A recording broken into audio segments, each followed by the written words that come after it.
We're currently hemorrhaging cash and 2 key staff members have left. How would you approach turning the business around? Well, first of all, I hope you're good, because these situations are very taxing and stressful. And I don't know what sector you're in, so it's quite hard to be specific on this. I don't know which 2 staff members have left. I know they're key, but really, in this situation, the job is to just stop the bleeding now or yesterday if you can.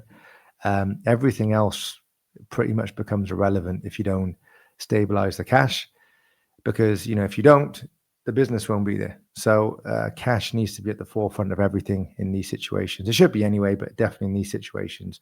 Now, if this is happening right now, for the next 24 hours, you just need to lock in and dismiss all distractions.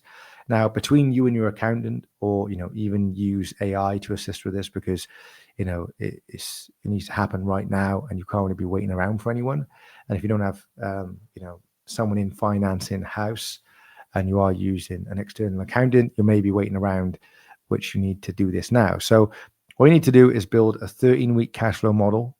You'll need a rolling weekly view of opening cash, inflows by source. So everything needs to go in here. So collections, new sales, asset sales, VAT refunds if there are any, and also the same for the outflows too. So payroll, rent, anything that's going out to HMRC, utilities as well, suppliers, any debt that you have as well. Just don't miss anything. Everything needs to go in, the inflows and outflows. And then finally, your closing cash. Because if you don't have a forecast, then especially any time in business, but in this situation, then you're just going to be operating blind, and things are just going to get worse fast, and there's going to be no way out of it. Which hopefully you're not in that situation just yet. So you need to be very strict with this. If it's not in the 13-week model, then it just doesn't get paid. Okay. And definitely be super strict on it, because the next thing you're going to need to do is call HMRC, look at some time to pay plans. Definitely don't wait for enforcement letters. It's important to make sure you're communicating with everyone in this situation. Next, you're probably going to want to freeze any non-essential spending, like right away. All the nice to haves need to stop right now. No more non-essential travel, non-essential consultants, software subscriptions. A lot of them you're probably not even using anymore. You need to go through these line by line. No matter how small these things are, just get rid of them.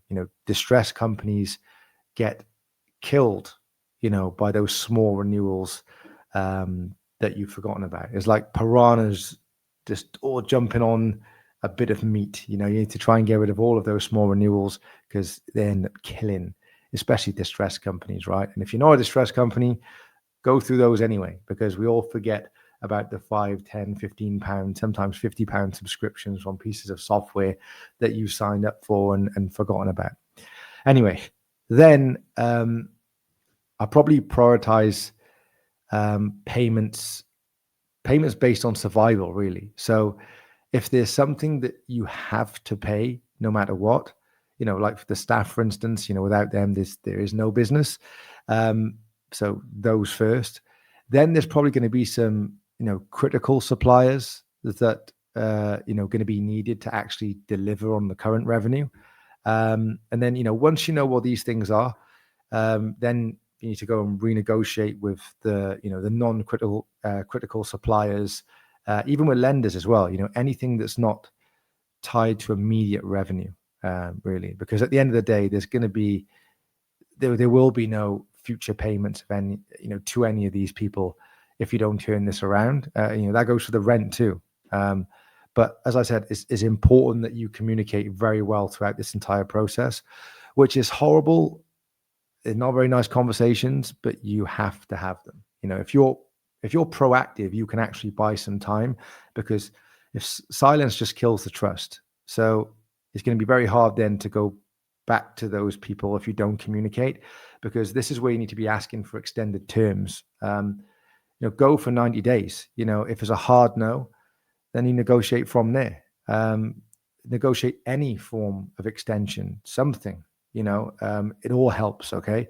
And look, most creditors will entertain the conversation, especially if you can control the narrative as well. That's key.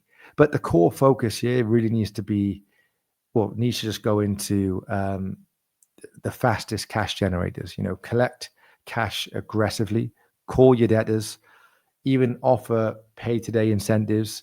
A couple of percent discounts. You can't go too crazy. You need to collect the cash in, but you don't want to go too crazy on the discounts, but a couple percent discounts usually help. Don't work for any non-payers. So if people aren't paying, the work stops immediately. You can't be, giving out resources to people that just don't pay, especially in this situation. And then also just sell anything that you don't need, any dead inventory, equipment. Just convert as many assets to cash as you can. And that's if there is anything to sell. If there is, just, try and do your best to offload it. As I said, I don't know what the business sector is, so I'm just trying to build a picture in my head here. I don't know whether this is, construction, manufacturing. It could be a nursery. I don't know, right? But you do have to try your luck in these situations. So you can try for any new business, maybe raise prices slightly by a couple of percent, or maybe change the terms to collect cash more quickly, or depending on what industry is, maybe there's some prepayment or you increase the deposit. Again, without knowing the sector, it's hard to say, but there's things that you can do.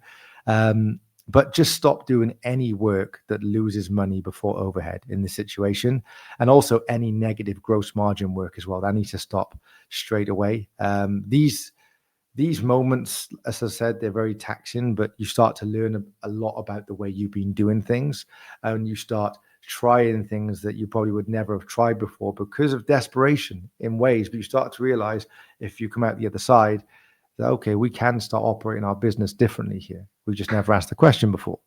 But look, unless I know more, it's really hard to say because you do things at different stages. But look, a worst case scenario, which I don't want to talk about the negative side of this, but in a worst case scenario, there are other options. If the company's like totally insolvent, there's CVA administration, pre-pack, definitely loop in an insolvency practitioner if you're nearer that line, because it's helpful, and it's helpful to get some of the advice as well. But look, one of the biggest mistakes people make in these situations usually is focusing on strategy before cash mechanics, because in this situation, cash is the strategy. Cash is the strategy in a distressed situation. So all of those ideas are great, but the core focus and focal point needs to be on cash. Anyway, I'm just rambling now, so I'll go into the next question, but I hope that helps. But without knowing the actual sector that you operate in, it is hard for me to